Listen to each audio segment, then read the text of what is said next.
أعوذ بالله من الشيطان الرجيم. بسم الله الرحمن الرحيم. الرحمن علم القرآن خلق الإنسان علمه البيان الشمس والقمر بحسبان والنجم والشجر يسجدان والسماء رفعها ووضع الميزان ألا تطغوا في الميزان وأقيموا الوزن بالقسط ولا تخسروا الميزان والأرض وضعها للأنام فيها فاكهة والنخل ذات الأكمام والحب ذو العصف والريحان فبأي آلاء ربكما تكذبان خلق الإنسان من صلصال كالفخار وخلق الجان من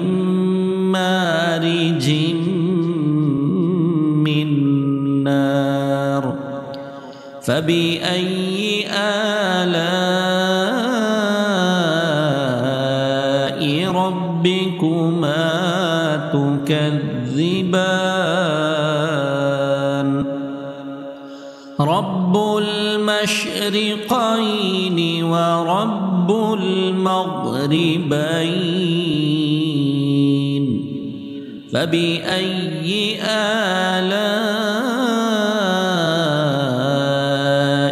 ربكما تكذبان مرج البحرين يلتقيان بينهما برزخ لا يبغيان فبأي آلاء ربكما تكذبان يخرج منهما اللؤلؤ والمرجان فبأي آلاء ربكما تكذبان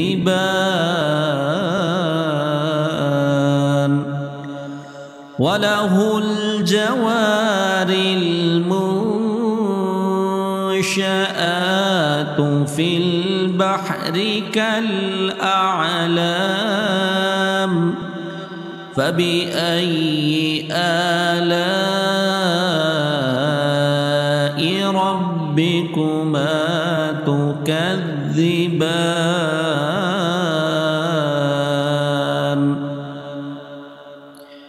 كل من عليها فان ويبقى وجه ربك ذو الجلال والإكرام فبأي آلاء ربكما تكذبان تكذبان يسأله من في السماوات والأرض كل يوم هو في شأن فبأي آلاء ربكما تكذبان سنفرغ لكم أيها الثقلان فبأي آلاء ربكما تكذبان يا معشر الجن والإنس إن استطعتم أن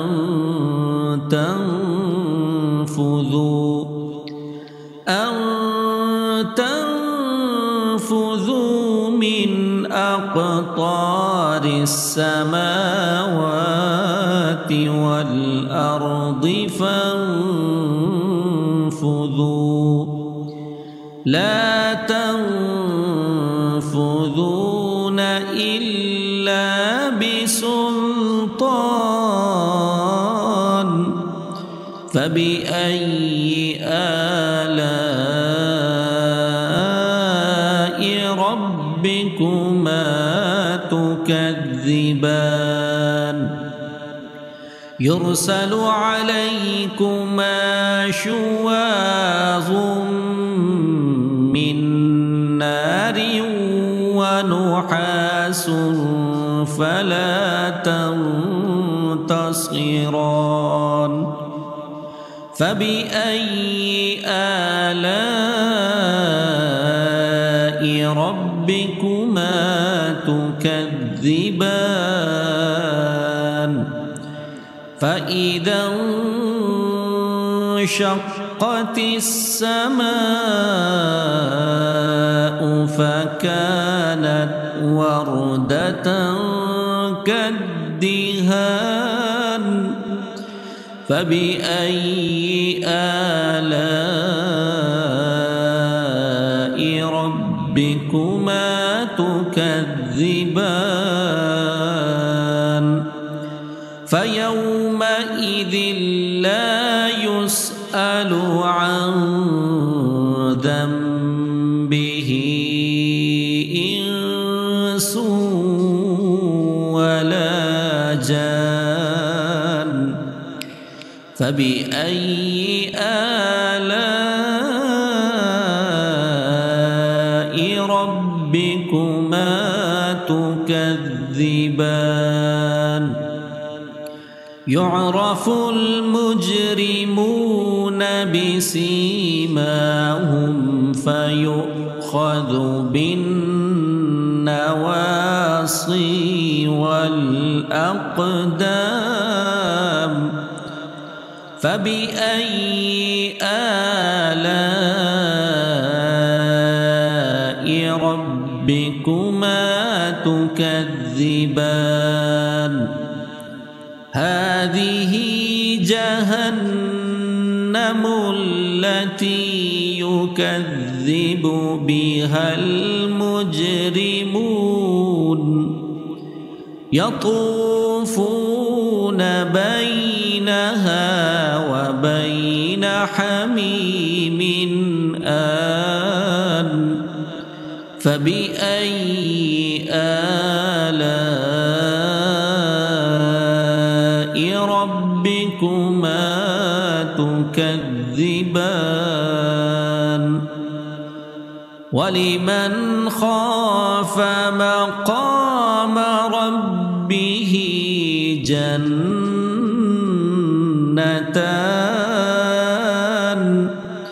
فبأي آلاء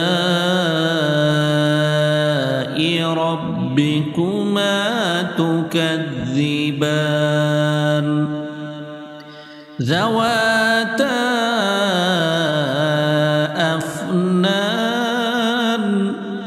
فبأي آلاء ربكما تكذبان فيهما عينان تجريان فبأي آلاء ربكما تكذبان فيهما من كل فاكهة زوجان فبأي آلاء ربكما تكذبان متكئين على فرش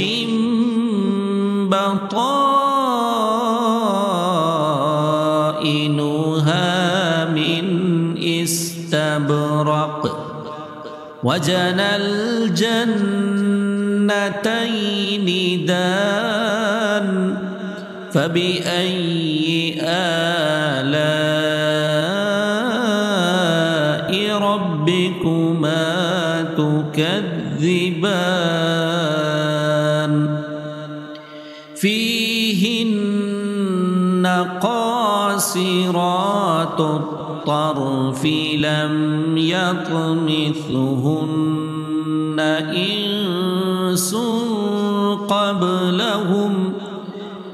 لم يطمثهن إنس قبلهم ولا جان فبأي آلاء ربكما تكذبان كأنهن الياقوت والمرجان فبأي آلاء ربكما تكذبان هل جزاء الإحسان إلا الإحسان فبأي آلاء ربكما تكذبان ومن دونهما جنتان فبأي آلاء ربكما تكذبان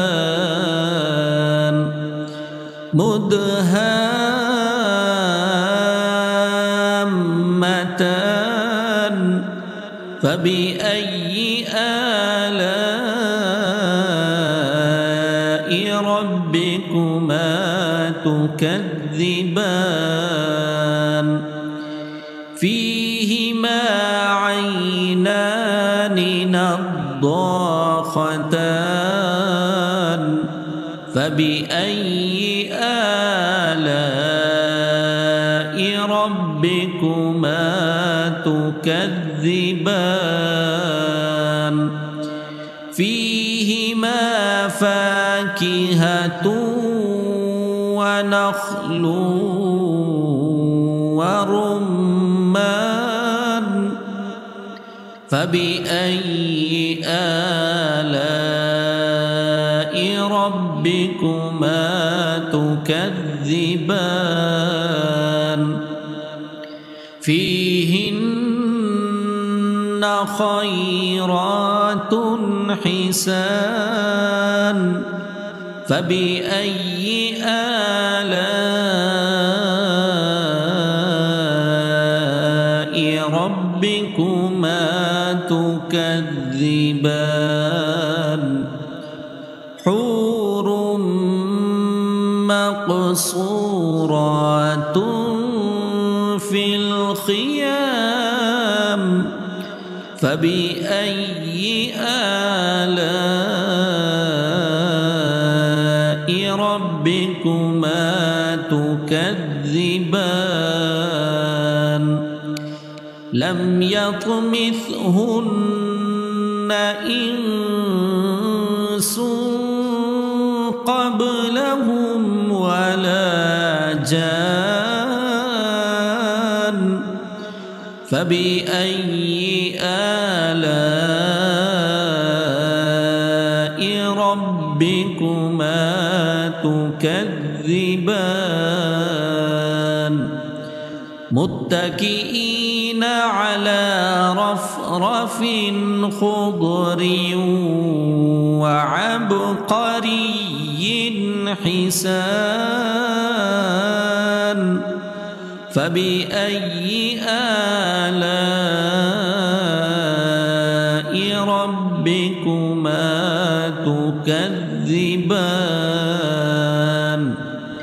تبارك اسم ربك ذي الجلال والإكرام.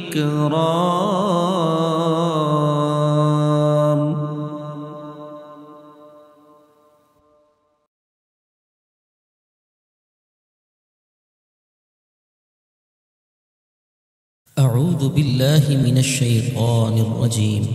بسم الله الرحمن الرحيم. الرحمن علم القرآن خلق الإنسان علمه البيان الشمس والقمر بحسبان والنجم والشجر يسجدان والسماء رفعها ووضع الميزان ألا تطغوا في الميزان وأقيموا الوزن بالقسط ولا تخسروا الميزان والأرض وضعها للأنام فيها فاكهة والنخل ذات الأكمام والحب ذو العصف والريحان فبأي آلاء ربكما تكذبان خلق الإنسان من صلصال كالفخار وخلق الجان من مارج من نار فبأي آلاء ربكما تكذبان رب المشرقين ورب المغربين فبأي آلاء ربكما تكذبان مرج البحرين يلتقيان بينهما برزخ لا يبغيان فبأي آلاء ربكما تكذبان يخرج منهما اللؤلؤ والمرجان فبأي آلاء ربكما تكذبان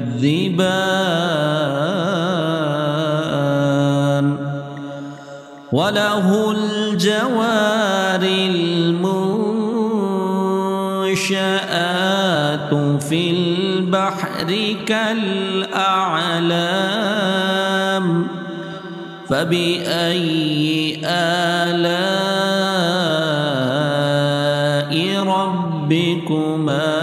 تكذبان كل من عليها فان ويبقى وجه ربك ذو الجلال والإكرام فبأي آلاء ربكما تكذبان يسأله من في السماوات والأرض كل يوم هو في شأن فبأي آلاء ربكما تكذبان سنفرغ لكم أيها الثقلان فبأي آلاء ربكما تكذبان يا معشر الجن والإنس إن استطعتم أن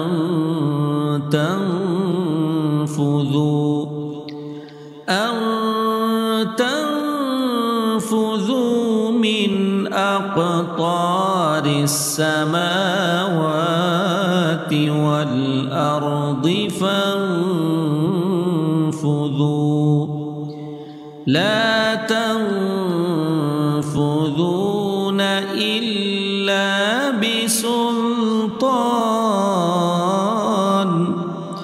فبأي آلاء ربكما تكذبان يرسل عليكما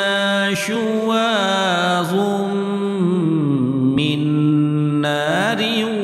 ونحاس فلا تنتصران فبأي آلاء ربكما تكذبان فإذا انشقت السماء فكانت وردة كالدهان فبأي آلاء ربكما تكذبان فيومئذ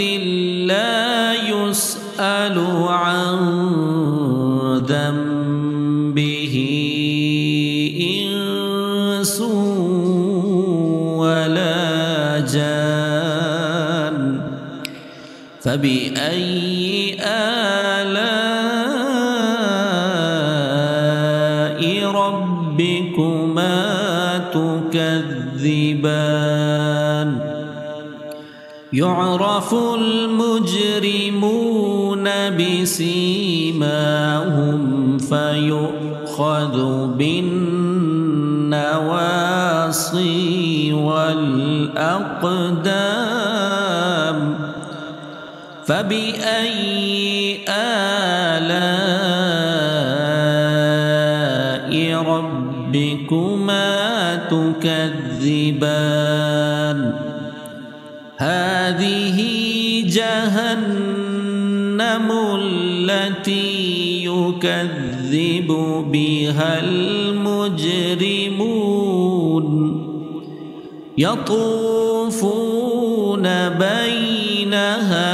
وبين حميم آن فبأي آلاء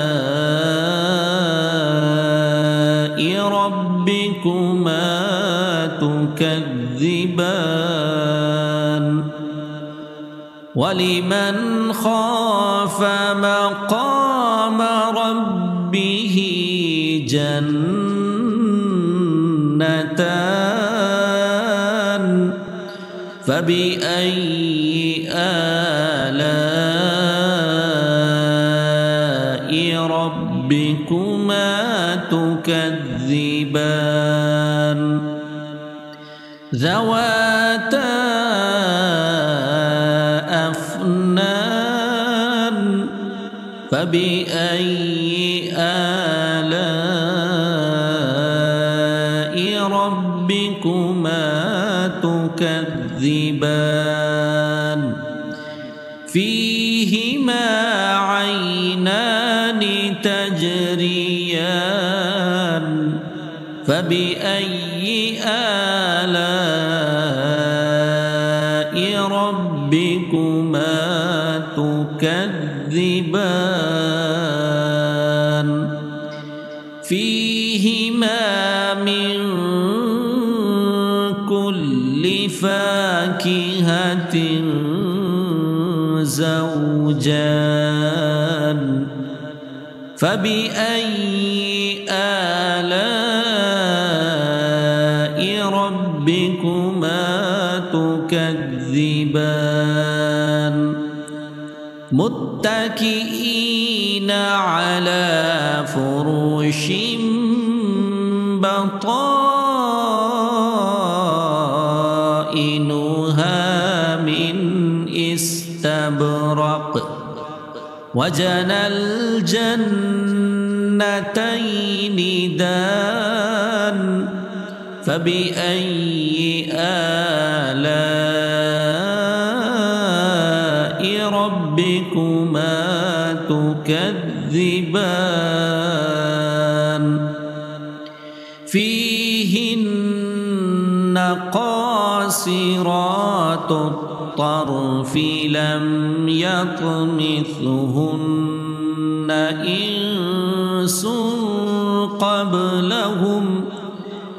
لم يطمثهن إنس قبلهم ولا جان فبأي آلاء ربكما تكذبان كأنهن الياقوت والمرجان فبأي آلاء ربكما تكذبان هل جزاء الإحسان إلا الإحسان فبأي آلاء ربكما تكذبان ومن دونهما وجنتان فبأي آلاء ربكما تكذبان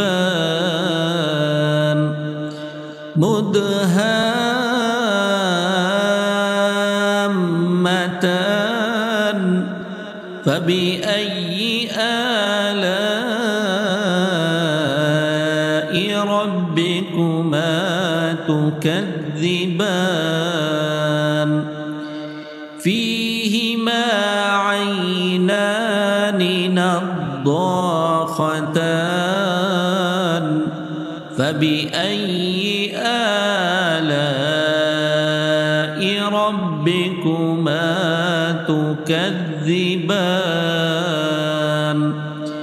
فيهما فاكهة ونخل ورمان فبأي آلاء ربكما تكذبان فيهن خيرات حسان فبأي آلاء ربكما تكذبان حور مقصورات في الخيام